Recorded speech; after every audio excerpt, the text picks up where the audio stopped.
Bueno, hola, ¿cómo están? Estamos en el ciclo todavía de artistas en cuarentena, pero en una ocasión muy especial porque estamos haciendo la presentación previa de modo virtual al libro de Cora Gamarnik, El fotoperiodismo en Argentina, de 7 días ilustrados a la agencia Sigla. Es un libro muy importante, miren qué libro, ¿no? Bueno, este es el mío que está todo marcado. Digo de presentación virtual porque cuando pasen los rigores de la cuarentena, seguramente por la importancia de esta publicación, va a tener una presentación como se debe, física, con la participación de muchos de los protagonistas que están en este libro, que están vivos y activos y que va a hacer que esa presentación sea muchísimo más enriquecedora que esta. Pero no queríamos dejar pasar el momento y entrevistarla a Cora, pero también entrevistarlo a Francisco Medail, que ha sido el editor de este libro y que al mismo tiempo inicia dentro de la Fundación Arte por Arte una nueva colección dedicada a la fotografía que se llama Pretéritos Imperfectos y que en algún momento le vamos a preguntar a Francisco más específicamente sobre el futuro de esta publicación. Pero como sabemos que tal vez este libro tan importante para la historia reciente de la Argentina y específicamente del fotoperiodismo argentino, tal vez no sea conocido incluso por un público cercano a la fotografía de prensa, me gustaría, Cora, que nos digas, así en unos minutitos, nos introduzcas muy brevemente de qué se trata el libro y después empezamos las preguntas. Cómo no, gracias Daniel, gracias por esta introducción, gracias por la entrevista y por el interés. Para mí es un gusto conversar con vos sobre el libro, que además sos parte como entrevistado del libro, ¿no? Y parte protagonista, obviamente, de la historia del fotoperiodismo en Argentina. El libro se propone contar un capítulo ausente tanto en la historia de los medios de Argentina, como en la historia de la fotografía, como en la historia reciente. O sea, hay muy poco material escrito sobre historia de la fotografía en Argentina del siglo XX en general, y prácticamente nada respecto de la década del 60 y del 70. Entonces este libro se propone empezar a contar la historia de esta profesión, de este oficio que es el fotoperiodismo, y también del producto de este oficio, que son las fotografías de prensa, ¿no? Hay una doble vía y está la intención de narrar el oficio y narrar las complejidades que tiene ser fotoperiodista en Argentina y que tuvo ser fotoperiodista en Argentina en las décadas del 60 y del 70 en Argentina, pero también contar la historia de algunas de las fotografías claves que fueron esenciales para la historia de nuestro país en esas 2 décadas. Entonces, un poquito la idea fue eso, ¿no? Empezar a contar una historia de las tantas posibles, empezar a poner un grano de arena respecto de ese vacío de la investigación, que es contar la historia de esta profesión entre esos años particularmente, que fueron años dorados para la profesión, ¿no? Tanto la década del 60 como los principios de la década del 70. Muy bien. Hecha esta introducción, dos preguntas de rigor. Por un lado, mi primera pregunta sería saber cómo se inicia, no tu interés en la historia del fotoperiodismo, sino tu interés, porque vos venís de ciencias de la comunicación, ¿cuándo se despierta en vos el interés por la fotografía, por ejemplo? Y la segunda pregunta sería, ¿cómo fue este libro? En realidad es parte de tu tesis doctoral en la Universidad de Buenos Aires. Lo que quería también, la segunda pregunta era saber qué distancia hay entre la tesis doctoral que vos defendiste hace creo 2 años, ¿no? O 3 años, y que hasta a un libro como este, que es un libro que no es específicamente la tesis doctoral, sino que es un libro que apunta más a una divulgación general del tema de tu tesis. La primera pregunta, ¿cómo nace entonces tu interés por la fotografía? Sí, como yo siempre aclaro, ¿no? Precisamente yo no soy fotógrafa, eh, pero siempre me gustó tanto el periodismo como la historia, como la fotografía, como todo lo que rodea en realidad lo que podemos hablar como el amplio espectro de la cultura visual.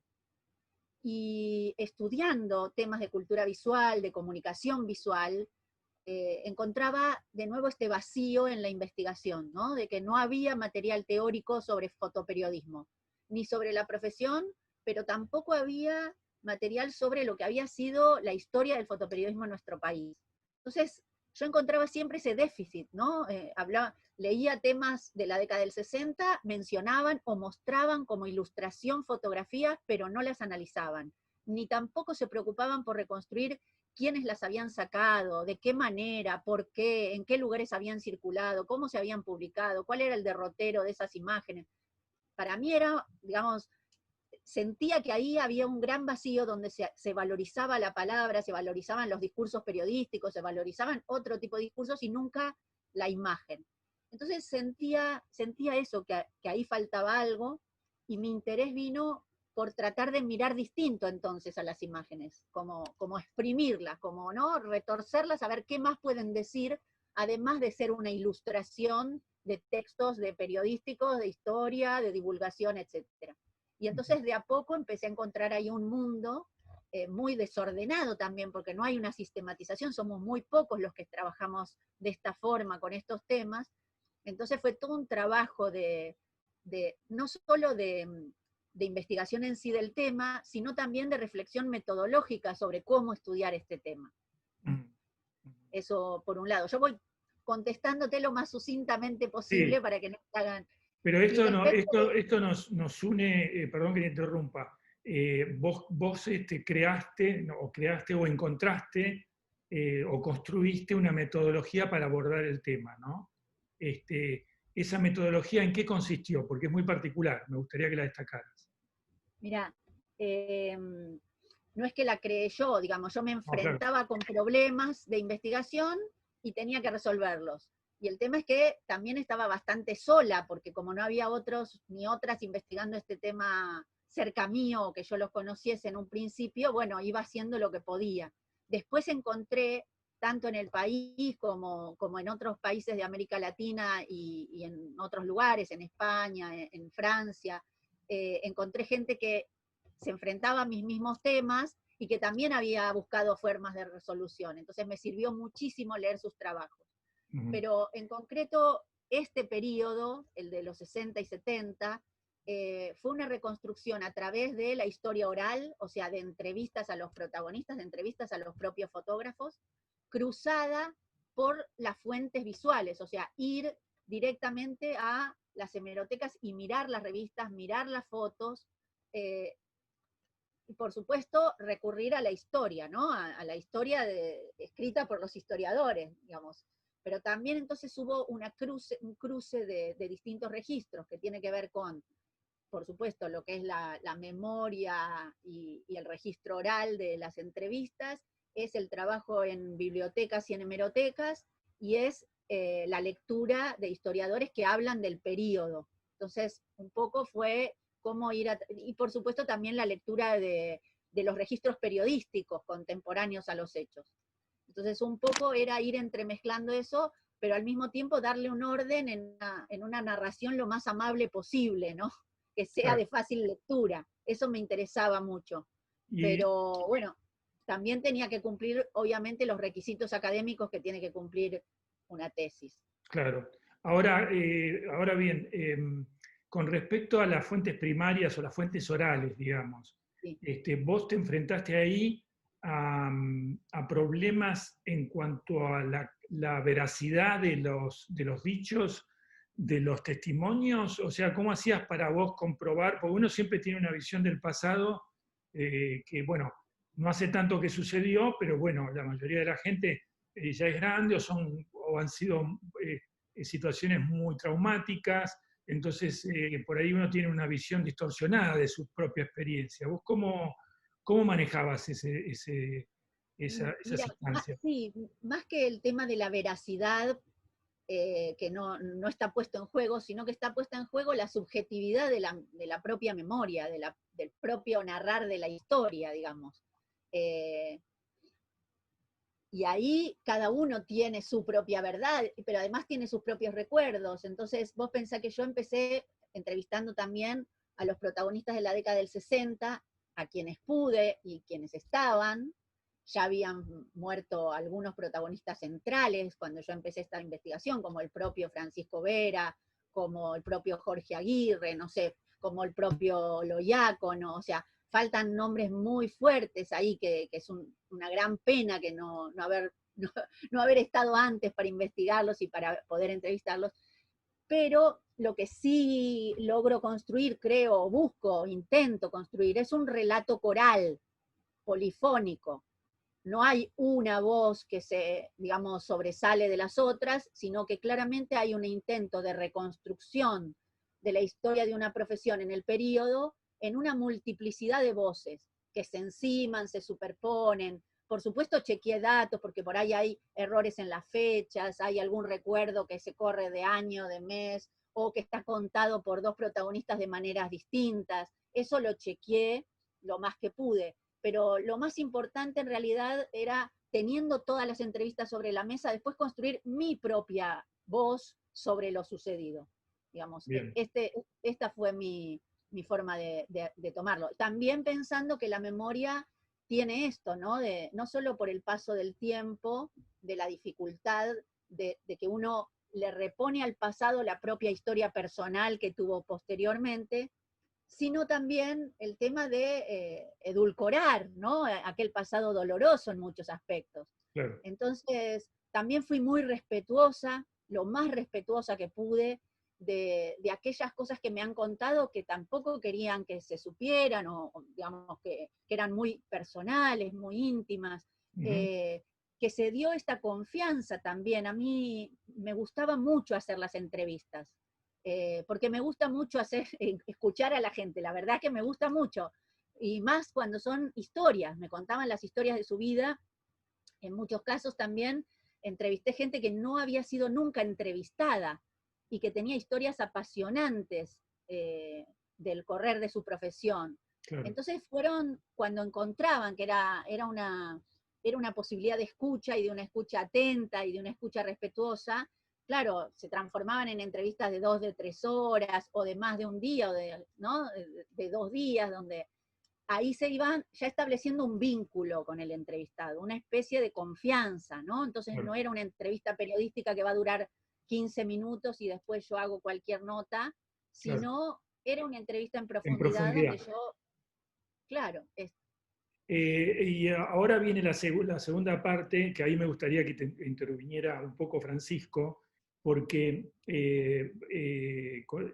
la pregunta era, bueno, ¿qué distancia hay entre una tesis doctoral con el rigor académico que presupone, incluso en cuanto al manejo del lenguaje, y con un libro de divulgación como el que tenemos, que es muy... eh, tiene mucho rigor en cuanto a sus fuentes y a la información que maneja, pero como yo te decía antes, previamente a la grabación, te decía que bueno, se lee como una novela, y esto la verdad que lo digo como un halago, no como, no, precisamente lo que tiene es como una facilidad de lectura porque hay una intimidad, hay un contacto, incluso en algunas anécdotas que son realmente estremecedoras, ¿no? Entonces, ¿cuál es el trabajo que hubo que hacer para pasar de la tesis doctoral a este libro? Y esto se lo pregunto a los dos. dale vos, Francisco, primero. Sí. No, siendo sincero, la verdad que la tesis de Cora, cuando me entregó, en términos de redacción, era muy fluida y muy rigurosa. Por supuesto, en términos académicos era excelente, pero al mismo tiempo no era una tesis difícil de leer, no era una tesis dura, que era como, uy, ¿cómo hacemos para transformar esto en algo más accesible? Para nada. Con lo cual, el trabajo de edición se abocó sobre todo a plantear, bueno, eh, qué partes del libro es necesario reformular, qué partes hay que ampliar, porque sobre todo hubo algo importante que es que desde que se editó desde que se publicó la tesis, se defendió la tesis, mejor dicho, hasta que empezamos a trabajar en el libro, habían surgido nuevos archivos, habían aparecido archivos, con lo cual había cosas que había que ajustar, nuevos relatos que aparecían, cosas que agregar como cita al pie, o que reformular en algunas hipótesis, con lo cual abocamos más que nada a eso. Y ahí doy fe también de la rigurosidad de los datos de Cora, de chequear, de, che, mirá que en esta entrevista tal dijo esto, pero en realidad no sabemos si es muy así que eso no se pone. Como fue un trabajo muy arduo en detalles, y después de una edición general de la redacción, que tuvo que ver, por supuesto, en un editing general, y después en una corrección de estilo, había alguna que otra cita excesiva en algún punto de contextualización, que bueno, que para el libro no es necesario que haya tanto, ¿no? Como reponer tanto en términos históricos la situación del país, como que, bueno, abocarnos un poco más al tema, pero no fue muy duro en términos de redacción para nada. Claro. Sí, claro, yo parto de la base que como yo no leí la tesis doctoral, no sé de Sí dónde hubo venía. una decisión importante, que esto en un momento cuando empezamos a trabajar, Cora me dice, che, el capítulo 1 lo volamos, que era, por supuesto, la introducción. La introducción, digo, el libro es del 65 al 75, el objeto de estudio, pero el capítulo 1 va desde principios del principios del siglo XX, finales del siglo XIX, hasta los años 60. Que eso era una problemática que como editor se planteaba, era como, bueno, ¿qué hacemos con esta parte? ¿Por qué habría que sacarla y por qué habría que dejarla? Y efectivamente, como dice Cora, todos estos vacíos y esta falta de bibliografía y esta falta de información al respecto hacían necesario, así como para Cora tuvo que recrear esa etapa para poder reconstruir la que viene, para el lector también era muy difícil si uno hacía un libro que arrancara en los 60 sin tener ni idea de lo que había pasado atrás. Con lo cual, este capítulo se volvió fundamental en una versión quizás un poco más abreviada, quizás ahí sacamos alguna que otra parte de Caras y Caretas que se hacía demasiado extenso y centraba, por ejemplo, el capítulo demasiado en ese medio, entonces ahí hubo algo que ajustar, pero nos focalizamos en que, bueno, es necesario que el lector tenga una idea de lo que vino previamente, por más Sí, que sí. ahí mismo se aclara de que es un recorrido muy sucinto, muy rápido, muy por arriba si se quiere, pero que al fin y al cabo es necesario porque no hay nada. Entonces, desde ese lugar fue clave incorporar ese capítulo. Cora, vos querías volar la introducción. Bueno, en todas las tesis las No la introducciones son introducción, muy el largas. capítulo. Veamos, No, acá no, me parece que Perdón, yo acá me expresé hubo... mal, no la introducción, sino el capítulo 1 Ah, de recontextualización. O sea, a ver, vamos a ver escuchar la versión de Cora.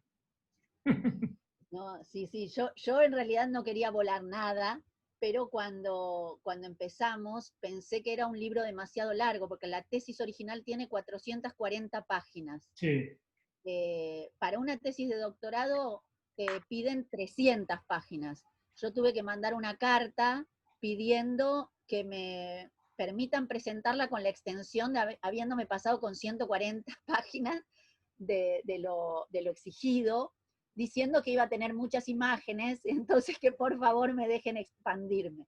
Pero dije, para un libro de lectura que ni siquiera es, digamos, que intenta ser más fluido justamente porque pensamos en un público más amplio que el académico, dije, bueno, aunque lo bajemos a 400 páginas iba a ser un montón.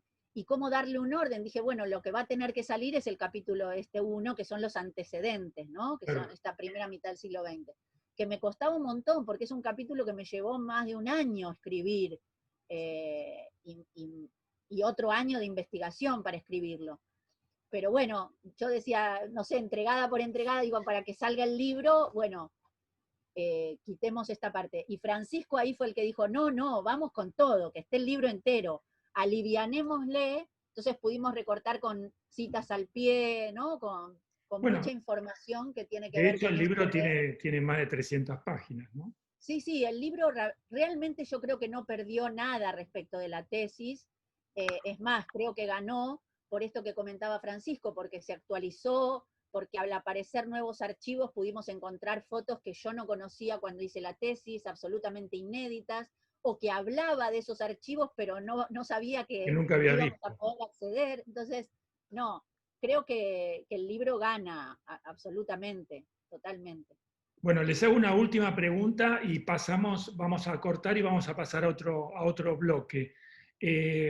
Una que tiene que ver otra vez con el libro en sí, porque ese lo hablábamos también antes, fue mucha lucha lograr un libro de historia que viene además de una tesis doctoral, como ya decíamos, un libro que haya tenido el foco tan bien puesto sobre el diseño. O sea, el diseño, yo tengo la idea de que el diseño también es parte del contenido, ¿no? En este sentido, este libro es muy singular. Esto fue una pelea, fue algo que fluyó, se debe más que nada a las condiciones de trabajo en las que ustedes tuvieron que avanzar, por qué se produce este hito, ¿no? Con un buen papel, con muchas páginas, con ilustraciones a color que no están en un cuadernillo metidos en el medio del libro, sin esas soluciones que ya todos conocemos, ¿no? Cuénteme un poquito de esto. Ahí hay que agradecer a la editorial que desde el primer momento se prestó a que todas las condiciones de posibilidad se puedan hacer efectivamente. De hecho, una de las primeras preguntas de Cora fue, che, el libro puede tener imágenes, che, pero puede estar en color. Y eso, hay que decirlo, sí, la fundación no tuvo ningún inconveniente y accedió, y bueno, que el papel sea bueno, que las calidades técnicas sean lo suficientemente buenas para que la tesis no pierda fuerza y al contrario, se potencie, ¿no? Porque eso creo que hay uno de los grandes problemas, lo charlábamos un montón con Cora, que es que no hay libros de fotografía, libros históricos, libros teóricos, que vengan acompañados con una reproducción de imágenes en buena calidad. Entonces son libros que hablan de imágenes, pero no están las imágenes. Que es una contradicción, ¿no? Muy mal, sí, que tiene que ver con los costos de producción, con la situación de crisis del mundo editorial y bueno, y la coyuntura general también.